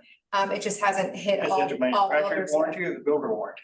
It was his builder, but he said a lot of the builders are gonna start moving to 6 years I on the roof. attended last month, the new builder thing here, and they announced to everybody that's there that it's going to 6 years. 6 years, right? Instead of the 10, in fact, everything is Yeah. going to 6. That's what he said, and I was like, I'm sorry, what, Bob? Which I'm glad wasn't the one that said, oh yeah, it's all 10 years to my client. Because I didn't attend Yeah. the thing that you did, obviously, but I was shocked to hear that Wow. they're changing that now. So that's another good reason to always be the source and let them do all their spiel, because they're the ones attending their own meetings. Hey Bob, can you hear me? Yes. Hi, this is Heather. I just wanted to let you know, I actually ran into this last week with Bloomfield Homes. Bloomfield has also changed as of August 1st to a 126 warranty. And I have a document that they sent me. Legislature changed in the state of Texas in June of this year, and they are now only requiring builders to have a 6-year structural warranty. Bloomfield just happened to choose August 1st. So yes, you're correct. Other builders are going to follow suit, I'm sure. But that's where that came from. Wow, that's great information to have. Yeah, thank you. Wow. Wow, Thanks, Heather. that's good. Yes, ma'am, in the back.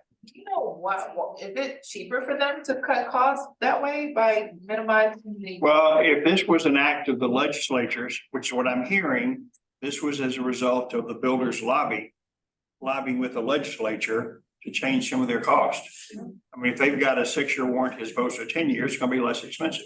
And the explanation that they had at the meeting, because there was a lot of grumbling, was that in this area, they have found that anything structurally that's gonna happen to the home will happen within those 6 years, and that's why it was changed in the legislature. Not that that's necessarily the See, case. that's tap dancing. Yeah, exactly. Not gonna happen in year 6 through 10, then why do we care? Yeah, Yeah. exactly. We're gonna have Exactly. That was exactly what I thought. whether they're hoping there's gonna be Did held we there. just learn something new? Good job. Wow. Follow up, yes. I have a question on this, like, if it's what do you call the house that's like They are like, not for sale, what do you call it, spec, not the spec house, the model house. So when they are on sale, they're like 4 years old. So what is their warranty? I mean, are they at the new warranty or from that day, or they get like 4 years less? I can answer that because I. That's a good question. I actually have sold that recently, I think it was last year, and I wanna say it was a Highland home, it was on Salina. And I wanna say she bought the model home. And I wanna say it was on, wanna say it didn't start over, it was from when she bought it, so like it Where did you wasn't. find? No, Did you have We bought a Darling Taylor Morrison. And we had the 1210 or whatever it is. It started from when we purchased the house. And then- Not that they're doing a lot to help us, but Right. they're starting. Right, I wanna say it didn't start over, I'll have to go back and look, cause it was, Yeah. I don't wanna get confused with some of the other houses, but I wanna. So that's gonna be a question you'd have to ask the builder, wouldn't you? Yeah. Actually, You'd ask that specific builder, go ahead. actually, I ran across that issue this past summer. I want to say it was Grand Homes that brought that to my attention. So that is a good question that we might have to ask when selling That's model homes. Yeah, that it did, like, it didn't start over. It just continued. So it might be builder specific, or it might be whatever they're offering at any present date. I'll go back and check. Yeah, and it's really important on certain elements of construction, roof, for example. It's really important that the manufacturer has certified the roofer who put the roof on. And if it's a smaller builder, if the builder's one did it, the builder has to be certified by the roofing company. Or that there's no warranty on that roof. That warranty is sourced back to the materials manufacturer of the roof. And so they have to certify whoever did the roofing. And if you've got a individual smaller builder that's doing it, chances are very good that they're not certified by the roofing manufacturer, by materials. And you may not have it. I mean, we actually had this in our Rockwall office. We found out that he was not certified and we didn't have warranty, so we ended up having to pay for a new roof. Because we had the buyer on that, or the seller on that, and it didn't have a certificate. So those are important questions to ask as you go through that process. But that's a really good thing to know that it's moved 10 to 6. And obviously they did that to our benefit to help us out a lot. So. Wait a minute, did I just roll my action? Just from our experience, I would strongly suggest asking for seller's disclosure of some sort, or having a conversation that you can document what they tell you has been done and not done to the house, because even our house is 5 years old and we had, as a model, we had no disclosure or anything, and that is. So there's an important thing here. New home, never lived in, falls in the group of 11 who don't have to do a seller's disclosure notice. However, they still have to disclose what they know. Yes. If they've done anything to the property, if they have knowledge of defects, because sometimes in a 4 or 5 year old house, they've done foundation work, they've done roofing, they have to disclose that.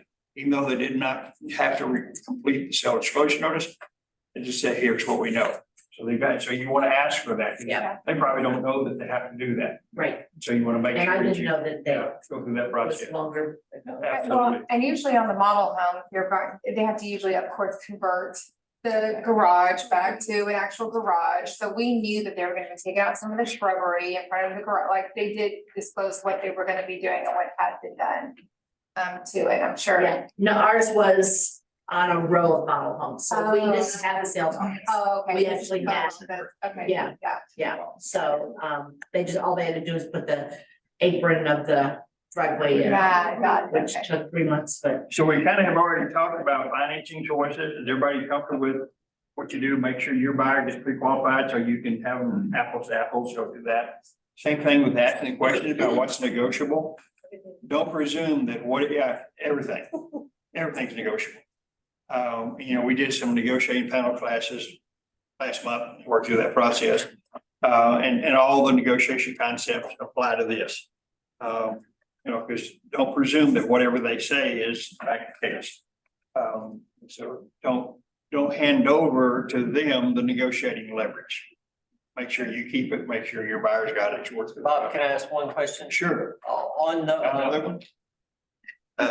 yeah, Okay, go ahead. on the pre-qualifying, with your separate lender other than the financing company that the builder uses, do all y'all say that always get the one outside of always have that one? I mean, always have two, always have the external one and the, Yes. I always encourage them to, yes. Yeah, always encourage. They them. don't have to do it, but always Always. encourage it. Yeah. Always encourage, always. Not only that, but you also want to know that they are qualified. Yeah, I don't want I know, exactly right. So, yeah. It's kind of lazy when you wait for the builder to determine. That's it. Yeah, so okay. it's one of those, one of all those kind of things. And we talked about the whole communication process and how essential that is. What do you? I'm gonna add Yeah, something, go ahead. something just came in mind. Remember, sometimes these salespeople, they're also brand new. They don't know, they're in training, or they just finished training, they're just starting. So if you're not asking question, if you're not pushing back, they may not even know that this is possible. For instance, some of us here say, you negotiate something. And I remember this salesperson, I did not know it was her first week in the job. And I went there and I was like, hey, we want this and this and this. And she said, oh, no, I can't do that. And I was like, no, it's called an offer. We are offering, it's not a contract. So why don't you submit this to your management and then see if they're gonna accept it or not? And of course, they came back and they accepted everything that we asked for. Then she told me she said, Patricia, that was my first week. I didn't even know that was possible. So at least it was a teaching moment to her and, you know, and we became very good friends. Yeah, like really good friends. Learned a lot, you know, how to work. So that's a good point, and I will add on to that too, even beyond the sales rep. If they're building from the ground up, the builder, whoever is in charge of, you know, running the construction of that home, they can also be new.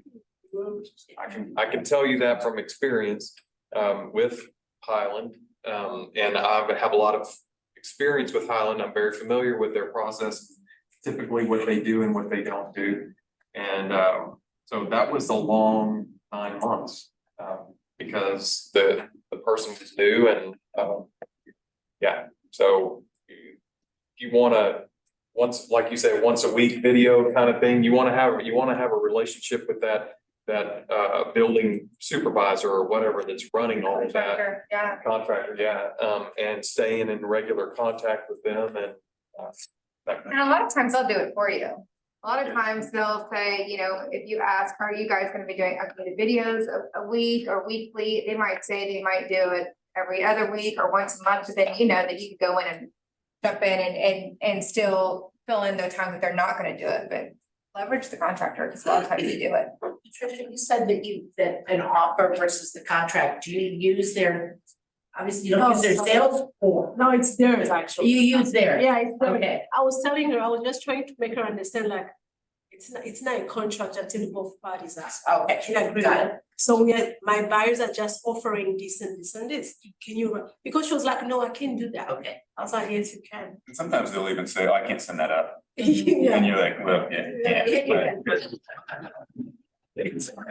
Yeah, or I will. No, we were sitting there and then we were negotiating, right? And then we said, well, we want this much and the closing costs, and then we want washer, dryer, blind, and all 9 yards. And then she was like, no, we can do either or. I was like, no, technically we are offering, and let them say no. And they came back to say, because it was at the end of the fiscal year. I knew that. She didn't know it was just a first week. At the time, found out later that Patricia was just my week one in the job. But we became it's been 4 years and we still do business together. Yeah. She appreciated that you actually helped her. And she understood that later. She's a sales rep. What do you, go ahead. Well, I was just gonna say, everybody's new at some point, Oh, yeah, you know what I mean? yeah. And everybody wants to deal with that. Yeah. Everyone is ignorant about something. It's different for everybody. It's what they do. Do you ever look at the model home to get some sense of the quality of construction? Is that something that you see the model and you can see? Because theoretically, a builder's that's gonna be the best they can do. Yes, Yeah, that's gonna be there. That one's got $200,000 worth of upgrades in it. Upgrades. I tell you what I'd like to do is I like to just go see some other finished products there. So they're just normal, inventory homes. Yeah. Or even, Spec homes. yeah, spec homes, and you can even go outside that neighborhood, because I know we've all had this happen, where we're like, hey, we like the Britain 2 plan, but they don't have any. And it's starting hard to envision for your client what that actually looks like and on Right, paper. It's like, right. whereas in the Metroplex, you have one that's walkable Right, at this right. point. That way they can visually see They it. can actually Right, see it, and it's Yeah. not just limited to that one. that's true. And so the other thing is if you've got a subdivision that's beginning to turn, there may be properties for sale. That builder built, there's an open house that you can go in and see. Not held up over the last 2-3 years. Right. Work through that process. So it's all very, very good. Lots of good questions to work through that. I tried to wait as long as I could, Tommy, but. All right, let's start over. And then we kind of have talked about this last one, Kate, everybody working together as a team. So we've talked about that communication, getting to like you, with the whole team concept. The more of them, not just sales rep, the builder, all those people that you can get together, at some point in time, they see you as an asset. They see you as a real plus to help them get their job done, as opposed to somebody who shows up all the time and complaining about this, and this. Because there are buyers out there that go say, not them again, So you want to kind of working together as a team, helping them see you as that asset. How big a deal is that? Talk to me. I think it's a huge deal.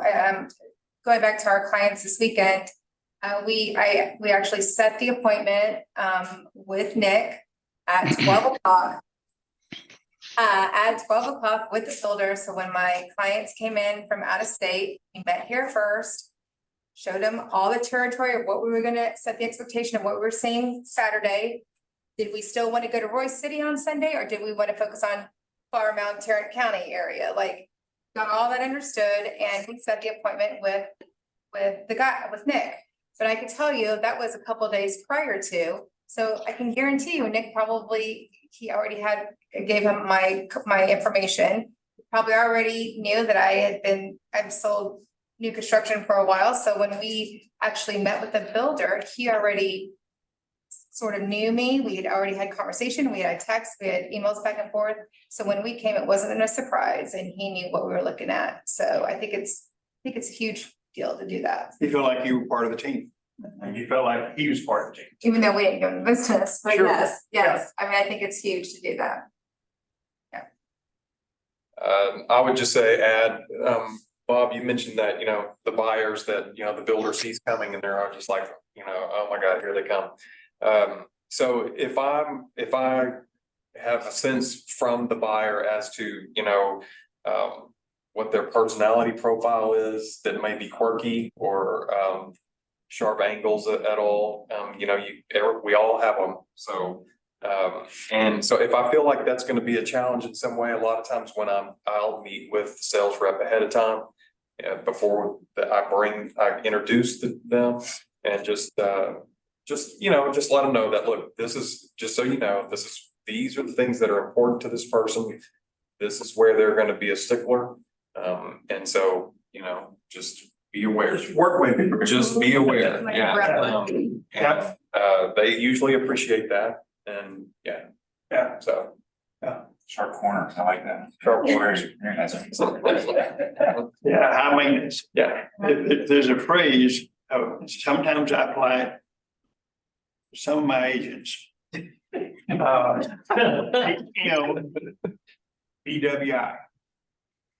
HM, BWI. High maintenance, but worth it. That's the key, because we're all at different levels of maintenance, aren't we, Tom? Yes. But what you want to be is HM, and you're worth it. HM, not worth it. You know what I mean? And that same thing, your buyer, they can be very high maintenance, but they're worth it. Yes. They buy a $1.5 million property, you're gonna work. And you do a good job, they're gonna refer to you everyone they know. Yeah, work through that. So that's an important part. Look at question 6. About, you know, and you all talked about how important the education process is. Give us a little bit of a sense of any best practices you have to make sure that you're educating the buyer so they can make good decisions about the particular builder they're gonna end up with and the specific property. What are your best practices? Tricia, what? So, I'll just give a number. Let's say I have a client who's approved around 400, but then they have a taste of, maybe a build of 600. So then I'm gonna just take time to avoid to waste their time. I always put on them like, I really don't wanna waste your time. Let's focus on a builder who's gonna give you everything in the house with no upgrade, not a lot of upgrade, because again, our budget, it doesn't allow us to go that. So when you go through that process, because I mean, everybody loves beautiful things. You know, you see something that is cost 700, you want that, but your budget is only for 400. But the nicer way to put it is, let's focus on where you wanna stay. Let me present you the builders who's gonna present you something very nice for that amount, and then let's work with it. So once you go through the education, they understand the upgrade and what comes with the house, incentive and things like that. It's helped them to feel that they're getting something nice for that price, because you don't wanna feel, I mean, you're buying your house, this may be your first home. Big deal. Yeah, it's a big deal. You Yeah. want to feel like you have a say in it. So educating them through that process, it has been really, really helpful. So at least the expectation is there. We set expectation, like they'll send me, oh, I saw this grand home. But what about this? Why are we not checking first Texas home? In my mind, I'm like, because you cannot afford it. But the nicer way to put us like, well, let's focus on this one for now. And I always remind them, like, remember, this is not forever home.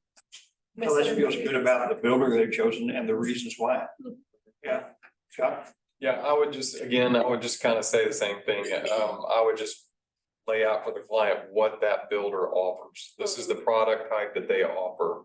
So if you're looking for the ability to customize at a price of 400,000, that's gonna be challenging with this builder. And I just kind of try to present it to them in that way. You know, this builder offers, you know, they've got 3 plans that they're doing in this neighborhood, 3-4 plans, that's it, they don't veer from that. And that is in your price range. So yeah, I just try to lay it out for them that way. Yeah, that's good. I think honestly, hate to be repetitive, but going back to the buyer consultation, one of the biggest questions I always ask everyone that I'm speaking with is, talk to me about what you currently live in. Tell me about your home that you currently live in. Why did you choose the place that you're living in, right? Is it because of the build? Is it because of the layout? Is it because of the whatever location, price? But I want to know a little bit about their lifestyle and what they're living in currently, because then I can use that as a base point to look at new construction and think, okay, well, if you're living in a custom home or a darling home or a shutdown, I'm not going to go take them to see Lennar, right? I mean, so I think really getting a good understanding of what they already are used to, what they're accustomed to, and I think that helps also, besides, you know, the price, besides everything we already talked about. I think that really helps generally where you know that what their taste is like. Is there anything they could currently be living in and take up to the Lennar? No. Yeah.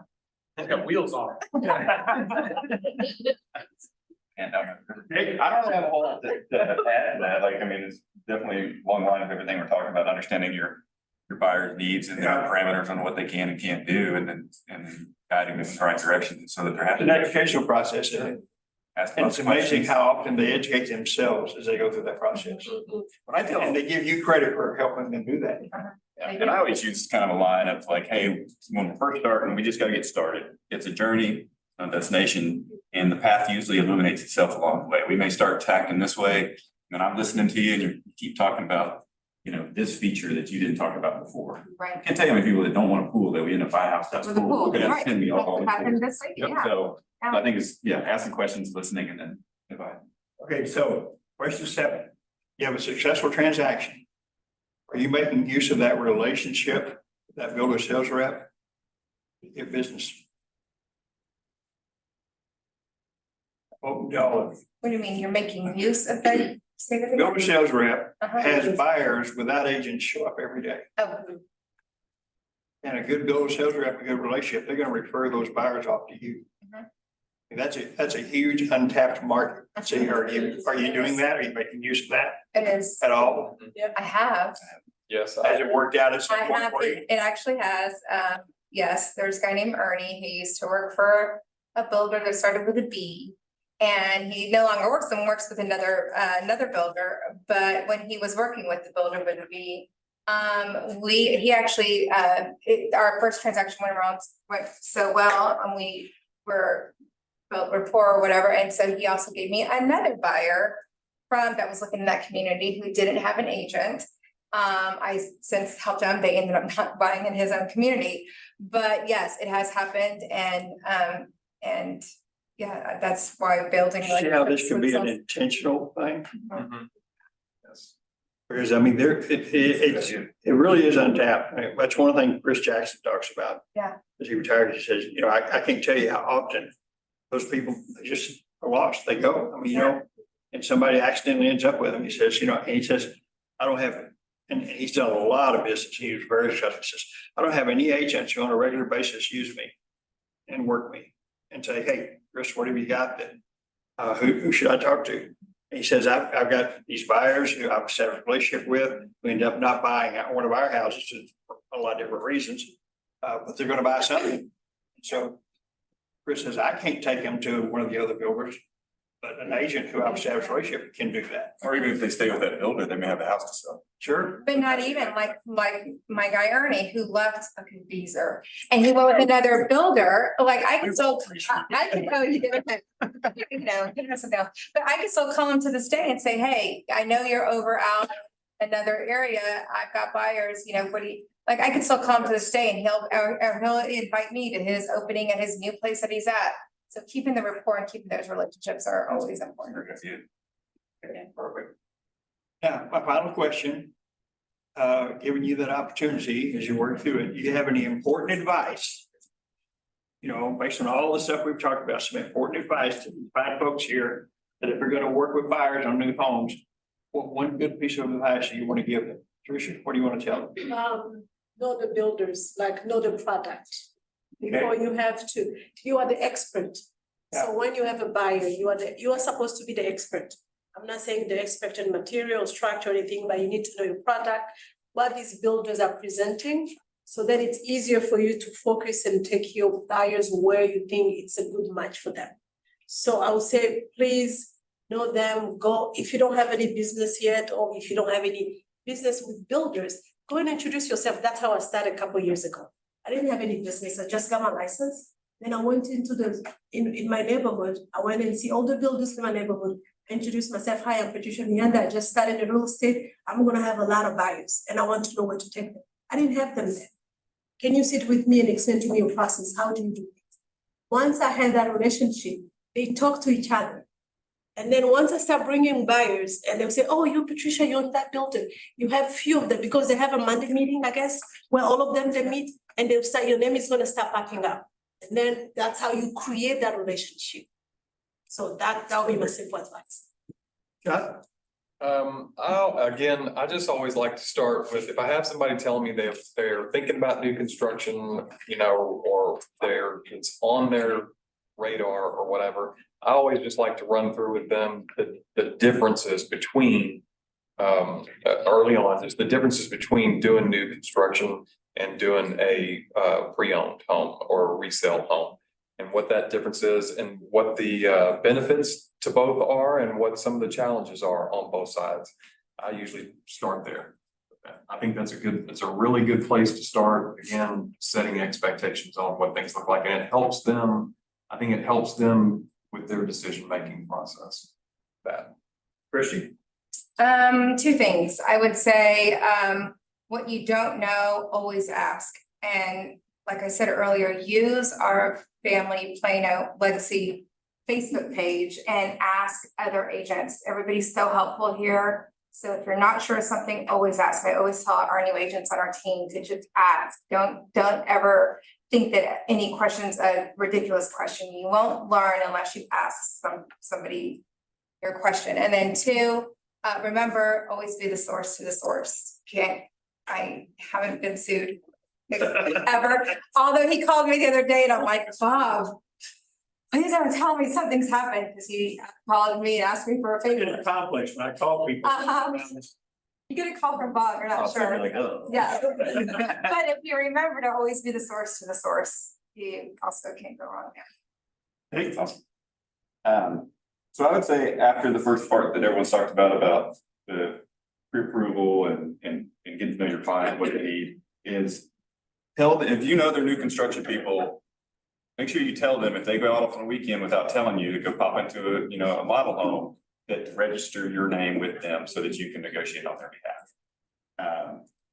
Be at all the meetings, ask all the questions that you want the buyer to know the answers to, but you want the builder to tell them, and you not tell them because you probably know the answer.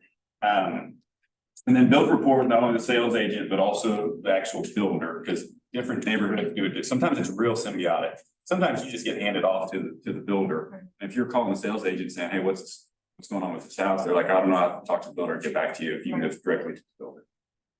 And then, I like to be at the, pretty much all the major waypoint meetings, for all the way up through Iowa. Oh, and on that note, I would also say, a lot of times builders want to do final walkthroughs like a week before you're supposed to close. And I always will push to have the final walkthrough, if not the day before, probably mostly the day before, because if there's a storm that night and we are in tornado season or whatever, and something's happening, you already did your final walkthrough and you guys go straight to go and close with your client, and nobody's looked to see if anything's happened, and now that house is their responsibility. Sure, the builder might say, yeah, we could do a change order and we'll come back and we'll fix it or whatever, but once they sign, but you don't really have any control of when they're gonna come back to fix a broken window that may have happened. Lost So your leverage. always do that final walkthrough. I don't care if the builder says, well, you've got to do it a week before because we have other appointments. Do everything you can to get it as close as you can to that closing day, because if we have a storm the night of and you haven't put your eyes on it as the agent that's supposed to have that fiduciary responsibility to your buyer, you can really put them in a huge disadvantage, in my opinion. So that the final walkthrough, like if they do schedule it a week before, you as an agent can always go back by yourself the day of or the day before and walk through just You to make can, sure. yeah, right? especially if your buyer can't join you because he's at work or they're at work or whatever, you absolutely can, but yes, I absolutely have done that before, but as long as you're putting your eyes on that house prior to, before you close. They sign a sheet, because that's what happened. You sign a You sheet sign a at the sheet. final walkthrough Right. that says, this is all that we're saying, and if Right. it's a week later and they don't go back, Right. what happens? Right, But at least you're doing it before they close on it. you can hold it Yeah. funded, If you you can had- say, Oh, listen, true. this, Good you can say, point. if Yeah. this We're- isn't done and you Okay. said this was gonna be done and it hasn't been, Got it. you'll hold up funding until this Well, gets it'd done. probably have to be something that happened in that last week, but it's like if there's a hole in the roof and there's water on the floor. Yeah. like, I haven't seen that, so. Right. Also bring blue tape. I like bringing blue tape. They don't have to give you their tape, By the way, they're Yeah. explaining them how microwave works, I can go. I'm giving you tape, that's it. Would you agree that as long as you do it respectfully, you do it right, that the builder sales rep back there are happy to see realtors? Yes, I think they're happy to see like realtors that are good. Yeah, good realtors. So having said that, everybody says, no, your realtor. It's a given. It's not a suggestion. It's a given. If you're gonna work with new home buyers, you need to know the inventory. You need to know the builders. There are almost 300 builders in the DFW. You need to know what's going on. I mean, and the good news is, that's an easy preview. That's an easy, the right time of the week, right time of the day, don't get in the way of it when they got a line of buyers showing up and work their product, get in the way. But you need to do it, because you just automatically, like I just talked to, you're at a couple of builders names, everybody said, oh, I know about that. You need to know that. You need to know, not that you're gonna say bad things about people, but you need to know the good builders, the bad builders, builders at different quality levels. And the appraisers know it. And the appraisers know when to go through the process as a different quality of construction. You need to do that without becoming an expert in all of it. You need to know the different builders. Tommy? I get a question. I mean, so that's a given. Now, any other final questions for our group here? Yes, ma'am. Okay, Goes back to Christie toward the beginning when you had the deal with Highland Homes. With my out-of-state buyer. Right, did, California. so did the client pay you your commission or the Highland Homes? They, when Highland called them and said either you pay it or we'll pay it, but either way, I had everything to get paid. They ended up saying, we'll go ahead and let you pay it, because the commission was like $6,000 commission. They don't have to pay it out of their pocket. But Highland came back and said, this is a legal document, you signed it, she's got all the correspondence, so either you can go to court, you'll pay her, or we could do it for you, which do you want? So. That's a tough question. Okay. like, yeah, that's an important point, but the builder stood behind the agent, and that's. Since Highland paid for it, was there anything? I guess what I'm saying, did it affect the contract at all with the buyer? No. She's already was in the, so Highland already recognized her as the one getting the commission. And in paragraph 11 of the buyer rep agreement, she addressed that. So it has a new home paragraph in there. Okay. So you were good with that. Do you have a last question? I would love to hear your each of your 5 favorite builders, if they're allowed. Yeah, we only say good things. I said favorite. So let's pull it down to 3. Okay. Patricia, who do you feel the best about 3 top builders? Bloomfield, Stone Hollow, Dia Hotel. I would say Highland, Bloomfield, and K-Hub. K-Hub My favorite ones are Highland, of course. I love a good Darling home and I love a good American Legend home. And I'm talking about finish outs and it's my favorite. There you go. I love it. Yeah, Highland and Huntington by far the top. I also like Bloomfield as well. And I mean, I like all of them. Let's give a great hand. Good job. It's 9-11 water bills. Yeah. I have 2.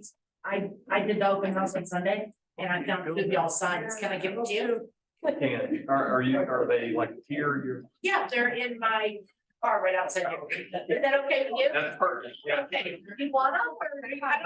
No, I'm heading back to the office right now, so I'll just. Perfect. I would appreciate that. Okay, I'm back for time. Yeah. So do you know the whole, scoop on all that? Yeah.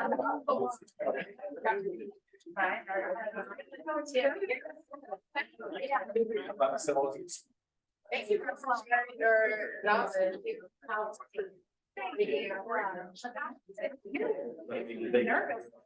You did great. Meeting never been on your council. Yeah. So I thought it was. Very user friendly.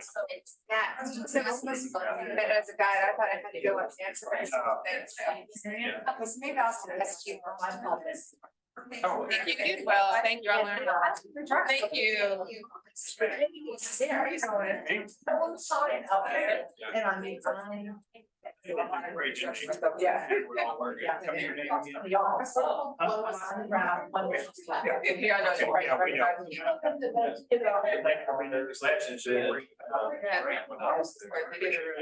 Really good.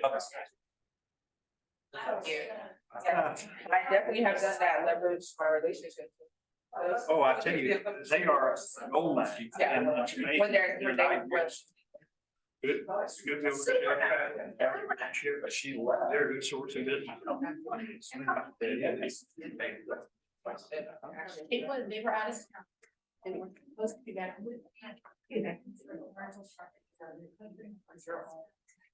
And mail. Comes in.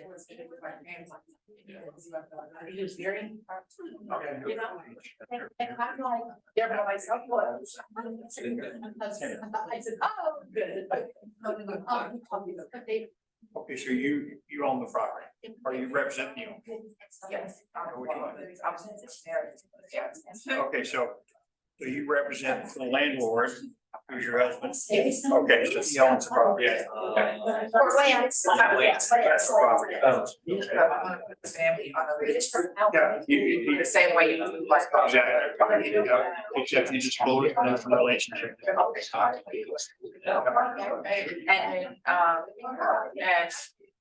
it's, I've never actually. The kids, Yes. Okay. They were there. They shut. Hey, yeah. So they're. Decided which lease form I use, probably a section go to. Make use of that. If- I heard it all. Here's the right to- And then I'm leaving. And it's right there, all those stuff.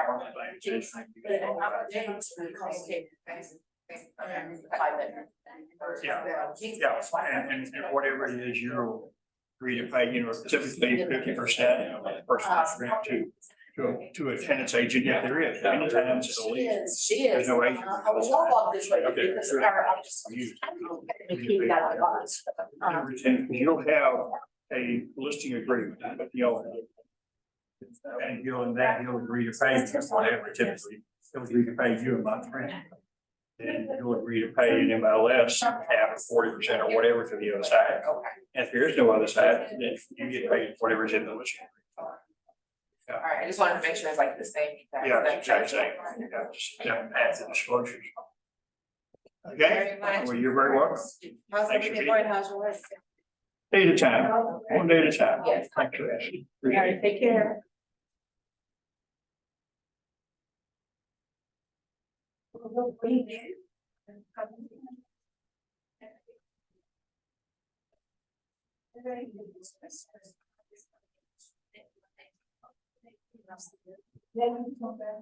How you doing, Bob? Hello.